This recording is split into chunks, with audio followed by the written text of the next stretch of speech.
अभी भारत ने राफेल्स को परचेज़ किया और कुछ लिहाज से हो सकता है कि हमारी सुरक्षा के लिहाज से जो है वो ज़रूरी है, हर कंट्री को अपनी सुरक्षा करनी चाहिए।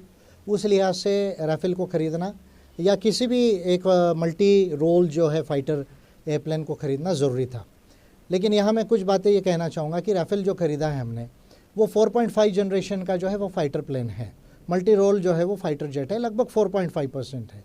लेकिन यदि हम चाइना के J-20 को देखते हैं तो वो जो है 5th जनरेशन का एयरक्राफ्ट है विथ स्टेल्थ टेक्नोलॉजी है।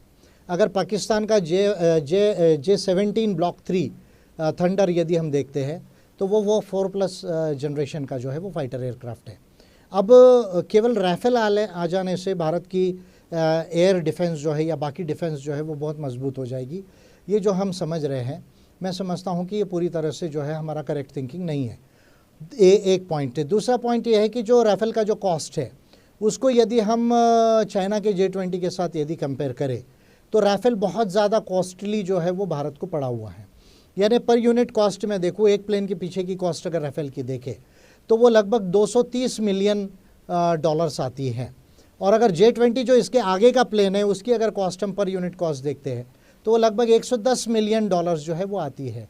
और अगर पाकिस्तान का जो लगभग राफेल से थोड़ा 19-20 का फ़र्क है उसकी प्राइस यदि हम देखें तो लगभग 35 से 40 जो है वो मिलियन डॉलर्स आती है। यानी आप यदि देखेंगे तो J-20 जो राफेल से आगे का प्लेन है उसके मुकाबले में डबल जो है वो राफेल का हमने कॉस्ट दिया, और जो राफेल के बराबर का प्लेन है उससे 7 गुना ज़्यादा जो है वो भारत ने जो है वो पैसा दिया। और अगर डिफेंस के लिहाज से हम ये देखें तो बहुत सारे लोग, एक तरफ में मंदिर की भी बात हो रही है, राम मान की बात हो रही है, और भय बिना होए ना प्रीत वगैरह जो है वो बोला जा रहा है, स्वर्णिम युग की बात हो रही है। दूसरे तरफ जो है मेक इन इंडिया आत्मनिर्भर की बात हो रही है, और जो है राफेल जो है हम लोग फ्रांस से ख़रीद रहे हैं, या S-400 हम रशिया से ख़रीद रहे हैं, या हैमर मिसाइल जो है हम लोग अमेरिका से ख़रीदेंगे, स्पाइस बॉम्ब जो है वो हम इज़राइल से ख़रीदेंगे। तो ये शो करता है कि हमारी साइंस एंड टेक्नोलॉजी में और जो डिफेंस इंडस्ट्रियल प्रोडक्शन है उसमें बहुत बड़ा वीकनेस है। ये बात जो है हमको शो करता है। और यहाँ जो है ये कहना कि भाई हम मंदिर बन जाने से जो है वो स्वर्ण युग आएगा, जो पीतल युग है, जो पीतल युग की दुर्गति है उसको कह देना कि स्वर्णिम युग आ जाएगा, या जो है वो रामबाण से जो है वो सारा समाधान आ जाएगा। तो फिर अगर रामबाण है तो फिर राफेल की ज़रूरत क्यों है? तो ये मैं समझता हूँ कि बहुत बड़ी जो है वो विसंगति है जो ये सरकार की पूरी साइंटिफिक थिंकिंग में नज़र आ रही है।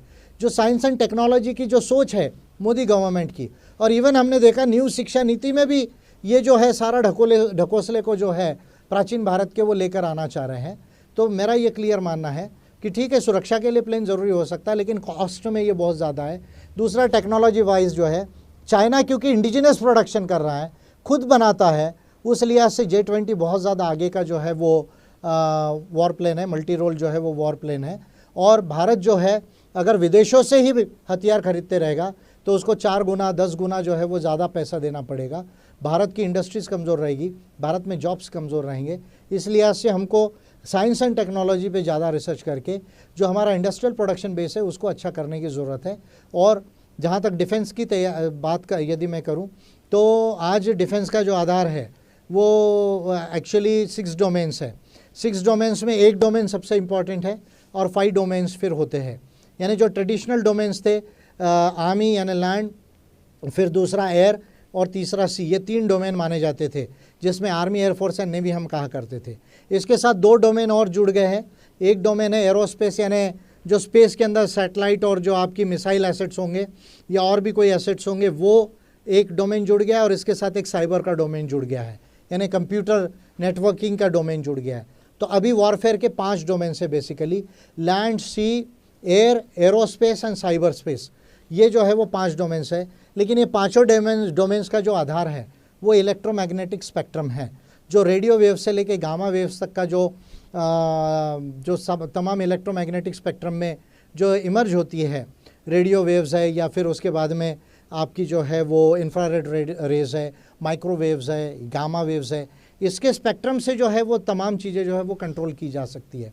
और इस लिहाज से यदि मैं कहूँ तो केवल राफेल जो है वो आ जाना कोई बहुत बड़ी बात नहीं है, क्योंकि पड़ोसी देश जो है वो चीन जो है वो इलेक्ट्रोमैग्नेटिक स्पेक्ट्रम और साइबर में और स्पेस वॉरफेयर में बहुत ज़्यादा आगे है। तो इसलिए सलूशन यही है कि हम पुराने भारत की जो है वो बात करके नया भारत की कल्पनाओं में ना जिए। रामबाण अगर है तो राइफल की ज़रूरत नहीं पड़ना चाहिए, यदि ब्रह्मास्त्र था तो फिर न्यूक्लियर वेपन की ज़रूरत नहीं पड़ना चाहिए। इसलिए ये ढकोसले को छोड़ना चाहिए और साइंस एंड टेक्नोलॉजी को अडॉप्ट करके जो है वो नॉलेज को अडॉप्ट करके सॉल्यूशंस लाना चाहिए मानवतावाद के दृष्टि से।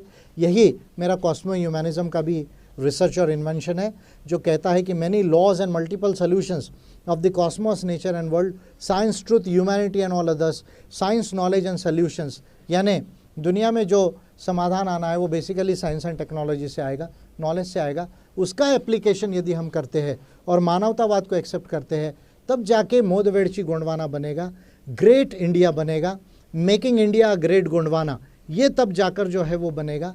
और उसके लिए आपको साइंस एंड टेक्नोलॉजी और मानवता की नीति को एक्सेप्ट करने की ज़रूरत है।